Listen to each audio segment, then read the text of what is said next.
but he does have a 99.7 passer rating.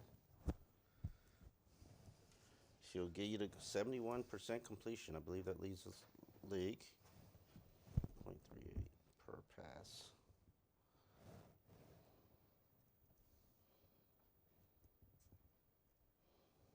Thirteen sacks.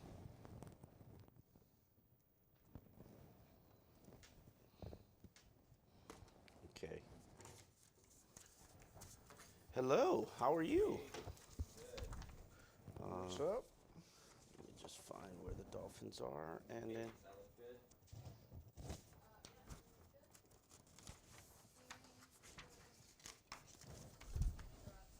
Oh, testing 1 2 3. Testing 1 2 3. Strangely enough, I love this packet, but I hate this packet because you can never find what you need. There we are. What are you trying to dazzle people with facts? Stats, numbers. When did we Dave. ever worry about facts? I always worry about facts. You know I love stats. Love stats, love numbers, especially quarterback rating. All right.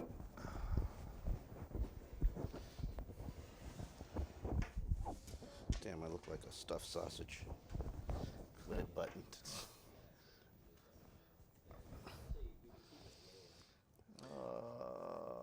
Ready to go. You out there yesterday? Yes, I was. Yeah, they had 1 million transactions again, huh? It's I mean, the Dolphins. meaningless transactions. Yeah, they're not meaningless. No, they're not meaningless. But yeah, we'll get into that. you don't really know what they mean right now. Yeah, they mean. They're fishing. No, they mean they need to replace a receiver and they need to replace a running back for the scout team. And Robert Mbiche, he wasn't good, as I saw in Pittsburgh. They took a flyer on him. And, Yeah. You know, We're ready to roll.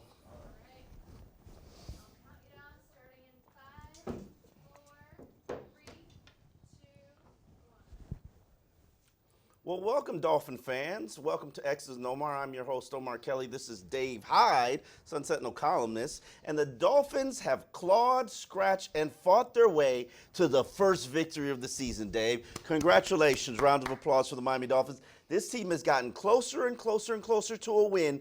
But last Sunday, against old coach Adam Gase, and apparently a Jets team that has quit on him, the Dolphins have produced a 26-18 victory, Dave. That's right. The Dolphins are in the winning column. They leave the ranks of the winless teams in the NFL, leaving the Cincinnati Bengals in the driver's seat right now. in the driver's seat. It's 8 games in, Omar. It's half a season in. Half a season in. Definitely. We'll talk about that on this week's show. And based on how the team played, Dave, do you think that this might be the only victory we see this season? Well, you know, as the season's gone on, to me, it's not based on how the Dolphins are playing. It's who they're playing. I didn't expect the Jets to be this bad. Yeah. I didn't expect the Bengals to be this bad. Yeah. You know, well, no, I did, kind of did. The Bengals, they had some, look. They got a dud as a head coach. Okay, all right, but they did have some, if A.J. Green would ever come back, I mean, I thought they might have the best receiver in the league. That's got to be. So I didn't expect the competition to be the level that Atlanta, who I never would have thought they'd be 1-6. That's true. Okay, that's a surprise to me. The Dolphins are playing about right where I expected them to do, with as little talent as they have. But now there's competition, Dave. This is trouble, Omar. Yeah, this is trouble. Right now the Dolphins are seated number 4. That's 4. Puts them right out of the realm for the 2 top quarterbacks and Chase Young. So nightmare scenario, except to their credit. Now, I'm the one who, while I question the Laramie Tunsil trade, I understand you're getting bounty. I question the Minkah Fitzpatrick trade. Yes. But what they have now is a lot of bounty to maneuver with. Okay, a lot of first-round, second-round picks in the next couple years, which is their logic in doing these trades. So if it works out that way, kudos to them. I want to admit to you, and this isn't part of the script, I am turning the corner on my Minkah Fitzpatrick thoughts and beliefs and theories on this trade. While I do believe it had a lot to do with Alabama and Nick Saban strong-arming the situation. Oh, Dave, it's Nick Saban's got a lot of power and influence. Minkah has 4 interceptions and 1 fumble recovery this season. That's 5 turnovers. That's an excellent season for a safety for half of a year. And not only that, Playing free safety. You look at the before picture of the Pittsburgh defense and the after picture, the numbers are stunning how it's changed. Now, it's not just him, I'm sure. Yeah. But it's interesting right when he got there, the numbers Now, they've got a better change. front line, and, they're a better team. They're a better team. They're a better team, more talented. But think about it from this standpoint. Minka left here because they would not play him at free safety. They preferred to go with Bobby McCain.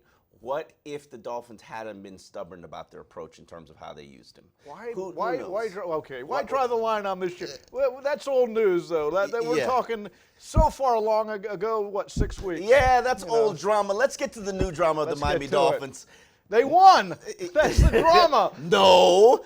Mark Walton, the starting tailback, the leading tailback for this team, even though it had been trending a little bit downwards the last 2 weeks, he is suspended for the first 4 games for his summer of 3 arrests, which shouldn't really be that surprising to Dolphin fans. I'm sorry, you can't get arrested 3 times and the NFL just looked the other way. So he's gone, and not only is he gone, but Preston Williams, the starting receiver for the Miami Dolphins, player who I would say was the most productive rookie. Definitely the rookie of the year. Definitely the rookie of the year on the team. Leader in receptions, scored 2 touchdowns last week. That's the disappointment there. Season's done. Because you look at Preston Williams in preseason, and then he had the normal rookie dip. Yep. And you saw him coming on. You saw him struggle early in the year when he didn't really understand the offense, wasn't making the hot routes. As he said, the first game I was just running around out there, and there's a rookie being honest. Okay, at Buffalo last week, you saw progress. That's the disappointment to me. I think Mark Walton. Look, I root for Mark Walton. I watched him at UM. I like his story. I like what he's trying to do, but he's another running back, okay? Yeah. Preston Williams had the look of potentially someone who could make special strides for you. Now, where does the passing game go, Dave? Who has to step up? Are we going to go? Look, Devontae Parker's giving you everything he can right now, right? Yeah, and Devontae's having an excellent season. I've been on the Devontae Parker, why did they bring him back bandwagon, okay? And he's got so, talent. look, he stayed healthy. Yes. And he's not a number 1 receiver on a he's a number 2 on a contending team. He's a number 2. I'm not going that far. He is a number 2. But he's having a nice season for him. If he's healthy and Devontae is healthy, 8 games, let's knock on wood, Devontae will give you 900 receptions, 6 touchdowns. That's a number 2 receiver. Mike Gesicki's making strides. I mean, we're in the Dave Hyde positive corner. Let's go, Dave. Well, we got the win. We don't need a positive corner this week. So, look, when you say where does it go, I mean, we can pull out all the obvious names, but the playmaking talent on this team is getting thinner and thinner. And so, again, they're going to be starved for points, it looks like. Yeah. Let's get to the first question of the X's and Omar. Comes from MacDaddy35. Should I be nervous the season looks like we're doing 2011 all over again? No, they're not going to win, what was it, 6 straight games? Yeah, 6 of 9. They're not going to do that. They don't have the talent. But they do have the talent, especially if the other team is confused as Adam Gaze's team. He's lost. I think we watched that for the first year. Everything has worked as it should. Years 2 and 3, was it that bad watching the Dolphins? No, I disagree with you. How he managed the clock at the end of the game, even he came out the next day and said, what was I doing? So we were all wondering during the game what you were doing to Adam. It's a situation where, unfortunately for Adam, and I still believe that he can be a good coach when he matures. What, he's 44 now. What are we talking, 64? I think he's 42. Somebody hire him when he's 70. I think he's got a chance. There was a 15-year divide between Bill Belichick, the Cleveland Browns coach, and Bill Belichick, the New England Patriots coach. 15 years of maturation for Adam Gase. You can throw out Belichick to anything as an example, and I'm sorry. I don't think we're going there with Gase. Yeah. Well, the 2011 team, that's my fear, that we will do that all over again. I don't think they can get that hot, but this team's got a couple more wins in them. The offensive line is improving. Quarterback play. Ryan Fitzpatrick's giving you a 96 rating performance since he's returned as the starting quarterback. Time for Rosen? Stop it, Dave. Stop it. Look, to me, the issue is the opponents more than the Dolphins, okay? The fact they're playing bad teams, and several of them coming up in the second half of the year, does suggest that they're going to win a couple more games. Our next question comes from Dirty Sanchez. Would 3 to 4 wins this season with this roster validate this coaching staff's hire?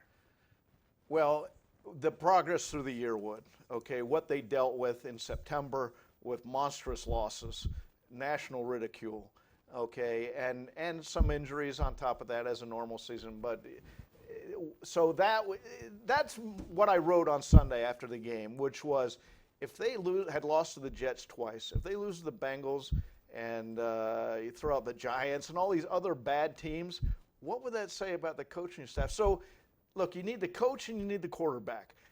You need the coach to show something, and he has shown something. What I like about this team is player development. It's happening in instances in small spurts. Mike Gesicki, you know, I've done the show with you since last year. I was done with him. Couldn't get open, shied away from contact. He wasn't a football player in my mind. Now, in his spot role, in his situations as a pass-catching tight end, he is getting off the line faster, and he's getting open. He's dropping in the seams. He looks like an NFL player. What I need to see is development like that from guys like Godchow and Christian Wilkins and Raekwon McMillan, another guy who's played well. Some of these young cornerbacks who are just get here on Tuesday and have to play on Saturday, we need to see development from them. Cordrea Tankersley, who should be coming back from PUP this week, that's a perfect test case scenario. You're a cornerback specialist, Brian Flores. Make Cordrea Tankersley a good cornerback. Well, you did your 1st and 10 with the guy who I think's made strides this year on the defense, Yeah. the linebacker Vince from Wisconsin, Beagle. Vince Beagle. So, and he's a guy they got in the Kiko Alonso trade, and you talk about what you're looking for is fit for your system. Yes. Like the Patriots. He is a Rob Ninkovich player. There you go. They're always finding that guy on the scrap heap, and you're like, well, how does that fit in there? Okay, that's a fit for what the Dolphins are trying to do. So, okay, Omar, next question. David asks, why risk injury to Preston Williams as a punt returner?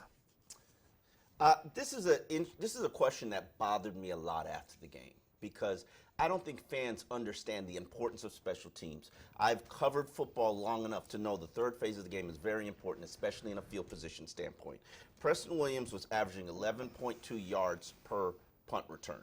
That is a first down each punt he returns. You add that up, let's say he returns 4 punts a game, that's 40 yards. Those yards are important. Jakeem Grant, 1.2 yards per punt return. He's muffed a couple. Preston Williams has muffed a couple as well.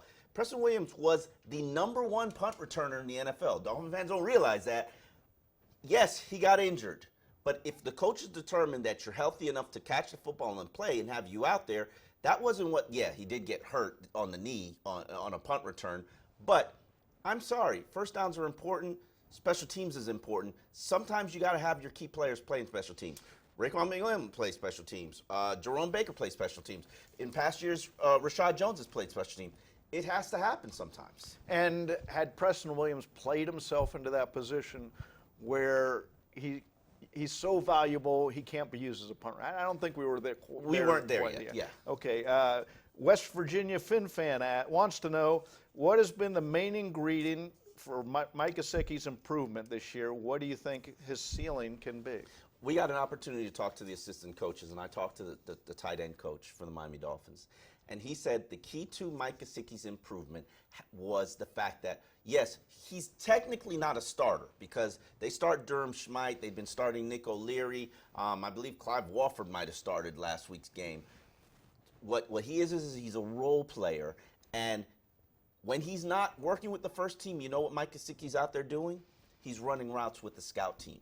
And to me, that's a huge thing. And it's helping him learn about dropping in the zones. He's playing against better competition when he's working with the scout team.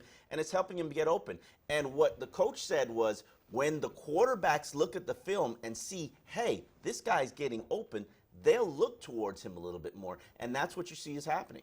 Yeah, and I don't think, as you said, a lot of us didn't think we'd be here with Mike Gesicki. Yeah. But it also shows patience. Do Yes. we have to be patient, Omar, sometimes? Yes. I hate that. I hate that in our jobs. Sometimes. I'm not very good at patience, though. All right, we have a big college showdown this Saturday. Big one, Omar, 3:30. Alabama hosts LSU in a game that will have major implications for not just the SEC and college playoff landscape, but The draft. the draft. Who's going to be? So this Saturday we'll see the return of Tua Tagovailoa. I'm trying to correct my pronunciation. Tagovailoa. I've been told by several people I'm saying it wrong. You got to learn how to say it if we want him to be our franchise quarterback. He's coming back from ankle procedure, taking on the best defense he's faced all year, and LSU's Joe Burrow. He has a chance to unseat Tua as the best quarterback in the draft if he outperforms him. You're not saying if he outperforms him this particular game. No, I think there's a chance. He looks like the prototype. Yes. He's got unreal numbers. What makes me a little bit uncomfortable, I was talking to one of my sources in the scouting community. He said, Joe Burrow came into this draft with a 5th round grade. He showed me and sent me Into this year with a 5th round grade. Okay, guys do rise. Kyler Murray rose. Baker Mayfield. Baker Look at Mayfield. Guys do rise and they do surface. Even Dwayne Haskins. Guys rise. I get that. And he is playing a lot better. I liked him from the very first game I saw him, his very first start, University of Miami. I thought he whipped the Canes. I was first start, you're playing at this level, so I know he's got talent. The question is, if he takes down Alabama, and you know how hard that is to do, and he does it with an it-type performance, I think he can leapfrog to it. Well, I'm talking to scouts too, and they're intrigued by Burrow, and Yes. and none of them are going all in right now on where this draft goes, because again, scouts want more information. Yeah. The key part to me, nobody can tell you who's going to be the number 1 pick because the real evaluators, the people who make those real decisions, they're not really watching the college football or watching the college film. Yes, Chris Greer goes to a game every Saturday, and I bet you he's going to be at Alabama. And his staff, they better be, but they're not knee deep into the evaluation Well, the other thing process. is they don't have to be locked in on a choice. They don't want to lock themselves, as that's opposed true. to you're all in on Tua. I am. As a professional evaluator, you don't want to lock yourself in because then you filter everything through, well, this guy's really better, and you make excuses or you make pluses for him. So my point is, just wait. You know what? I understand the argument that you make, and I respect it and appreciate it. It's but not good for our business. No, it's not about the business. Here's my thing about Tua. I looked at all the quarterbacks, except for Burrow and except for Hurts, in their past film or their past starts to evaluate them coming into this season, and I fell in love with Tua. And it's hard for me. I know when I fall in love with a player, it's hard for me to let that go. Okay, Matt wants to know if the Dolphins can't get Tua, should they draft a quarterback in the first round? Let's get back to my number 1 rule about quarterbacks. Don't draft them if you don't love them. It ain't like... You know my number 1 rule. just you gotta keep taking them. Yeah, gotta you're right. keep taking them. You're right. To me, if you love Herbert, then yeah, you got to draft him. But you definitely need to be in the top 3 selections because maybe some team takes Chase Young, or you can move up. I mean, to me, it's about if you believe in a quarterback and you truly believe in a quarterback. I do believe in Tua. You do what it takes to go get him. And to me, even if the Dolphins don't have the number 1 pick, I am willing to trade all 3 first-round picks in order to move up to go get Tua. Here's the larger question to me: does anybody know what they're looking at with quarterbacks? Look at Not what's really. going. Look at the last Yes. 2 years. I can tell you 2 people who do. Okay, two years ago, 4 quarterbacks taken in the top 10. Who was the best quarterback taken? Lamar Jackson at 31. Yep. The year before, or was it the year after? Excuse me. Last year, the best quarterback taken, 6th round, Gardner Minshew, is now going to be benched. But the point being, I think everybody's throwing darts and hoping it's the hardest position to judge because there's so much that goes into it that, just because they don't get the number 1 pick doesn't rule them out either. I look at the 2012 draft. Russell Wilson is the best selection in that draft class. You loved him, but not everybody else. They knocked him for size. They knocked him for everything. They didn't watch the games, Omar. Yeah, I know you watched watch the the games. So you never know. You're right. Gardner Minshew. Look at the quarterbacks that are playing right now. The guys. It's not the first rounders that are starring. It's the guys in the later rounds. As I've said, if I was scouting quarterbacks, I would go to Mike Leach at Washington State and others and say, what are we missing? Mm-hmm. What did we miss with That's Gardner Minshew? And not that, there's a be-all answer for everything, but they need some ideas out there. Andy obviously. Reid is my #1 quarterback evaluator and developer, and I would be honest and very intrigued by who he likes. And you know who's worked with Andy Reid on the staff? Marvin Allen, the assistant general manager. So hopefully some of those takes and perspectives and views and thoughts has worked their way into the Dolphin system. All right, Omar, comes from Sir Jacob. What are the chances of getting to we're going all college draft here, if we still manage to go 1-15? I do have hope. I still have a little smidgen of hope. And here's the reason I have a smidgen of hope. Because the Jets still have to play the Bengals. And to me, that team that I saw last week from Adam Gase, they looked like they had quit on him. And I know the look of a team that's quit on Adam Gase. And the Bengals might have quit too. Yeah, I mean, the Bengals quit too. Bowl. Yeah, well. Here's the other safety valve. Most scouts right now, if you're talking pure players, that Ohio State defensive end, Chase Young, is the guy. So that even gives a little buffer of hope for. Yeah. I think you definitely have to be in the top 3 selections. I just don't think you can be picking number 4. But then there's guys like Love and Fromm and Herbert, and those are very talented players. They got a lot of, Fromm reminds me of Andy Dalton. There's nothing wrong with it. I just don't want it. Herbert reminds me of Ryan Tannehill. Nothing wrong with it. I just don't want it. Well, so what you're saying is, and we'll talk about this a lot, as much as where they're picking, they have to be smart. Yeah. They have to be smarter than they've been the last 20 years. Oh, right? absolutely. No question about it. So Henry O asks, what part of Herbert's game do you see Ryan Tannehill? I haven't seen a lot of his play, but I do know there's a lot more film of him playing quarterback. He's asking a question because I have compared Justin Herbert a lot to Ryan Tannehill. When you watch them play, and I watched Tannehill, every college game Tannehill played, when you watch them play, there's the size, there's the arm, he looks like the statuist, he looks like what a quarterback's supposed to look like. However, you'll watch the game and you'll see like 6 throws that he should make that he misses, and he's just off. And that's the same thing with Ryan Tannehill. I think he has a little bit better pocket presence. I was going to say, Ryan that to me is a difference that I've seen. He's got a little bit better pocket presence than Ryan Tannehill, but it's those throws that you should make that you miss that make me a little bit nervous. Now, he can make some throws. He evidently I didn't see the game. He had a big game against USC coming last back, weekend. rallying back. I like that. I think he's going to take a little bit of time.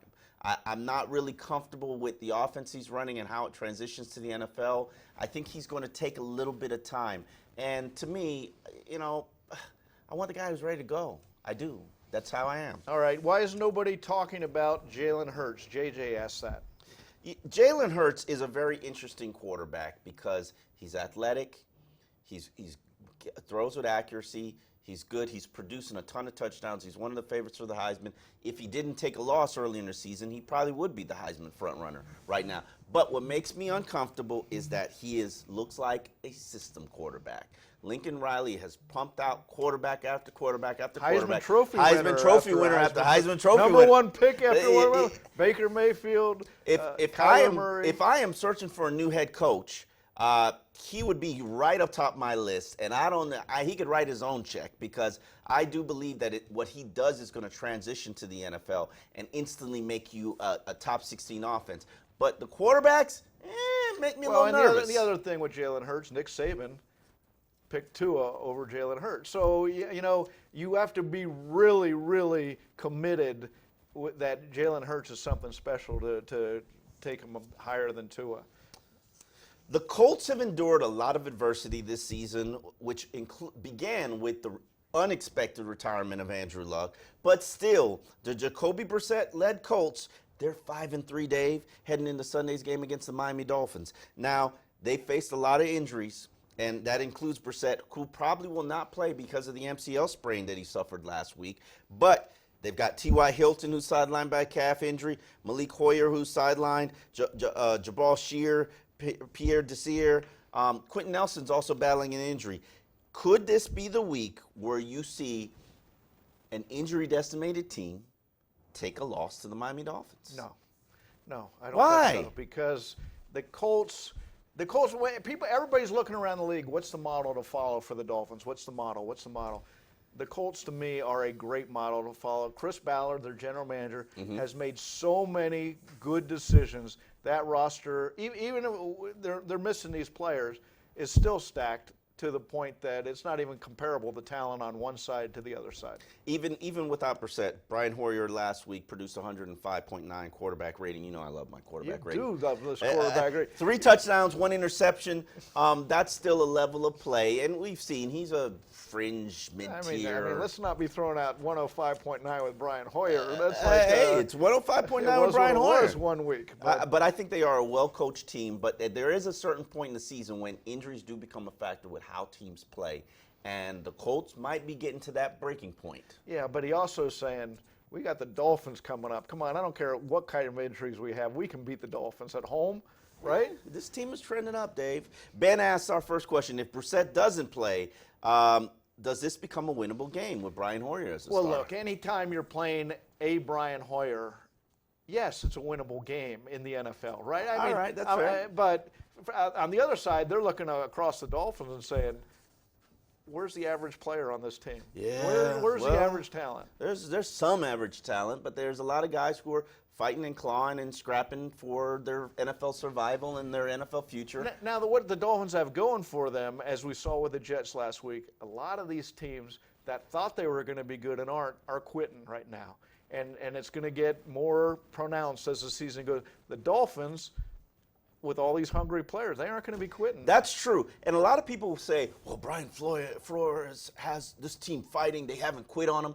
I'm like, yeah, because about 40% of the roster is playing for their NFL future. Their future livelihood depends on them actually producing good film. Like I broke down the roster, there's about 23 players who I expect to be back on this roster, part of this future, next year. They're doing things that another roster churn in the middle of this, which I get. This is not criticism at all, and it's praise on some level. They're just looking for players constantly. But it's not just they're looking for players. I think at this point in the year, what you'll notice when you watch the waiver wire and look at the tryouts, everybody's trying to fill holes. The Dolphins, they lose Preston. They're trying to fill 5 holes every week. Everybody else is trying to fill 1 or 2. Okay, that's fair. That is a fair criticism. But they lose Preston Williams. Preston Williams was their #1 punt returner. Don't really want Jakeem Grant to play that role because he's kind of struggled, and he might have to step up and play the slot position, and while Albert Wilson plays the flanker position. It's going to be interesting to see what happens, but they needed another returner. And then with Mark Walton down, that moves up Myles Gaskin, and that moves up Patrick Laird, who I'm actually interested in watching and seeing how he performs. I'm intrigued by Patrick Laird. And that means somebody's got to be on the practice squad. So that kind of explains the transactions, and next week we'll have a couple more. And who they'll build around with isn't even here right now. It's not. All right, Cody wants to know, how do the Dolphins stop the Colts' rushing attack?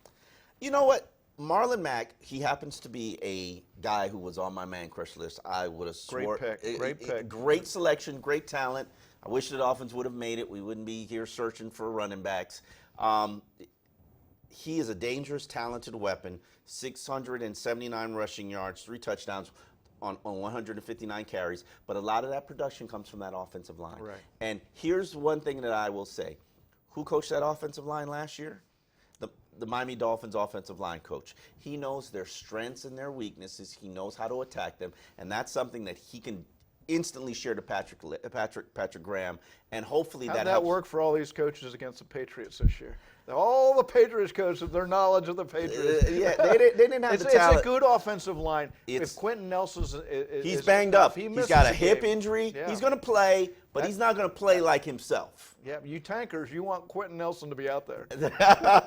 Our next question comes from Justin Dunker, who asks, speaking of Quentin Nelson, will this game show the Dolphins how well Christian Wilkins is, or is Quentin Nelson going to feast on the interior of Miami Dolphins' defensive line?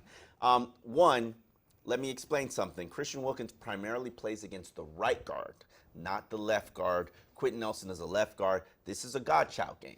If Godchild wants a nice contract, which is certainly what he's pushing for next offseason, which is the first year he's eligible to get one, he's got to play well. This is a money game for him. Christian Wilkins had his best game as a Dolphin last week. He did. Okay, he got the sack, tackle Tackle for for loss. loss. You noticed him. He played less snaps.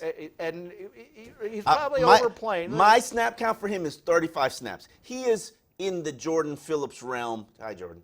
Of Dolphins players, where if you play him too much, your productivity is going to be and decreased. you can say that with almost any defensive tackle, right? Absolutely. Now maybe a little more pronounced with You a shouldn't rookie. be. A defensive tackle should not be playing 45 snaps a Right. game.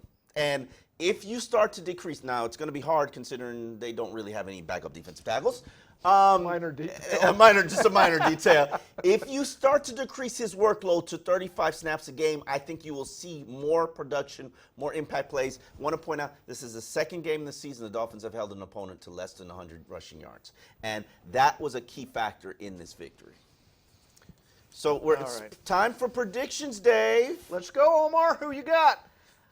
I am not very comfortable with made it than the Miami Dolphins. And all it's going to take is one guy to get hurt, maybe a Quentin Nelson in that game to sort of shift the dynamic of it. However, I think the fact that Miami has to work in a new starting receiver, a new starting running back, and probably maybe a Daniel Kilgore comes. Playing at home, Dolphins have lost 10 straight on the road. Have they? Okay, and so, you add up all this. That's a lot. That's a lot of games. That's a lot of games. A lot of games we've covered on the road with them. that they've Wow, lost. I didn't even know that. So add it all up, and I'm going to say Colts 24, Dolphins 14.